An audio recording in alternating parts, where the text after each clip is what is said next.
Bareskrim Polri menetapkan ada 2 tersangka korporasi atau badan usaha yang terjerat kasus gagal ginjal akut. Ya, untuk memperbarui lebih lanjut pemirsa informasi terbaru mengenai seputar penetapan tersangka ini, sudah bergabung bersama kami dengan Brigjen Pol Pipit Trismanto selaku Dirjen Tindak Pidana Tertentu Dirtipidum Bareskrim Polri. Selamat petang Pak Pipit Trismanto. Selamat petang Mbak, Ya. Di studio. Ya Pak, kita ingin tahu ada 2 perusahaan sudah yang ditetapkan menjadi tersangka. Dalam hal ini bertanggung jawab siapakah? Apakah direkturnya atau mungkin pihak dari tim saintifiknya dari mereka Pak? Nanti bahwa kita sejak meningkatkan penyidikan dari beberapa waktu yang lalu, kemarin kita melakukan gelar perkara dan menetapkan secara korporasi PT Avi Farma sebagai tersangka. Kemudian nanti secara korporasi tentunya akan diwakili oleh direksi. Kemudian yang satu lagi adalah Samudra Chemical, di mana CV Samudra Chemical ini diduga melakukan pengoplosan terhadap propilen glikol dengan etilen dan dietilen glikol. Sehingga di sini CV Chemical, Samudra Chemical ini saat ini memang pelakunya belum diketahui keberadaannya yang diduga melarikan diri. Ya, diduga melarikan diri ini apakah pihak dari R&D-nya atau mungkin pihak dari petinggi perusahaannya Pak?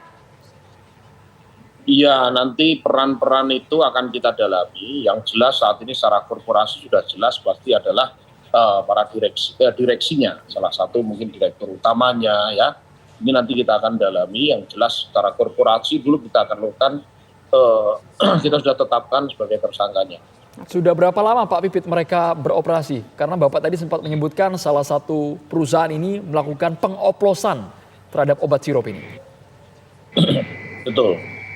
Ya, kita temukan bersama-sama BPOM, di mana salah satu perusahaan ini yang betul-betul kita sudah melakukan kegiatan upaya paksa terhadap lokasi tersebut yang diduga ditemukan bahan-bahan baku tambahan yang diduga didistribusikan ke beberapa distributor maupun supplier, kemudian yang sempat didistribusikan ke beberapa pabrik farmasi. Baik. Nah, kemudian masih ada beberapa pihak dari perusahaan farmasi lainnya yang ditetapkan menjadi saksi ya Pak. Ada berapa banyaknya Pak? Dan bagaimana kemungkinan mereka juga ditetapkan menjadi tersangka selaku korporasi? Kalau untuk memang puluhan sudah kita lakukan pemeriksaan untuk kita periksa sebagai saksi. Memang semua pihak yang terkait pasti akan kita minta keterangannya sebagai saksi, bahkan dari perusahaan itu sendiri, dari distributor, dari supplier, kemudian bahkan kita juga minta keterangan dari BPOM juga, ya sudah puluhan orang ya, 40-an lebih. Pak Pipit, tentu kan ini tidak bermain sendiri Pak ya. Di bawahnya ada kaki-kaki yang juga ikut menyebarkan, mengedarkan obat sirup ilegal ini. Bagaimana mekanisme mereka bekerja Pak Pipit? Jadi begini,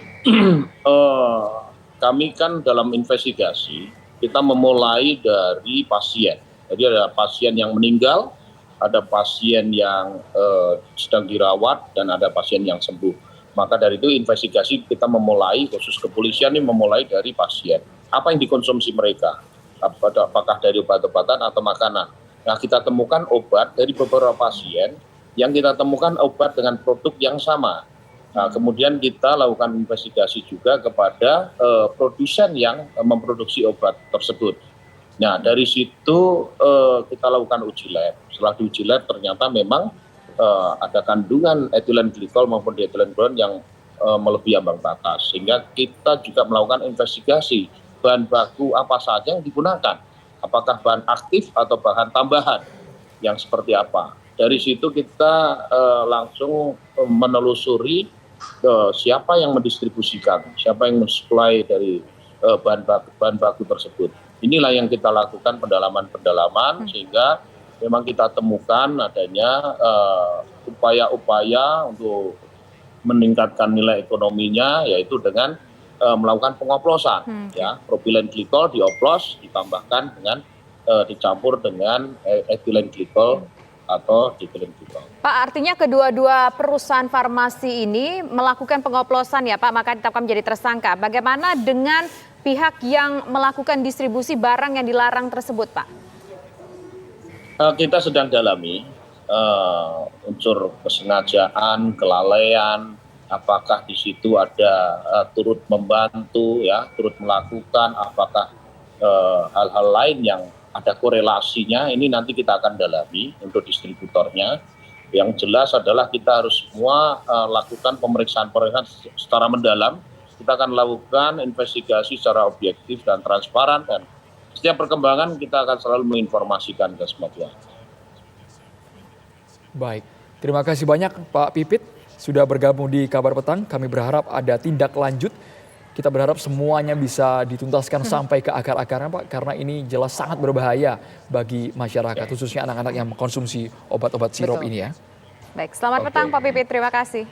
Selamat petang Mbak, masih selamat petang.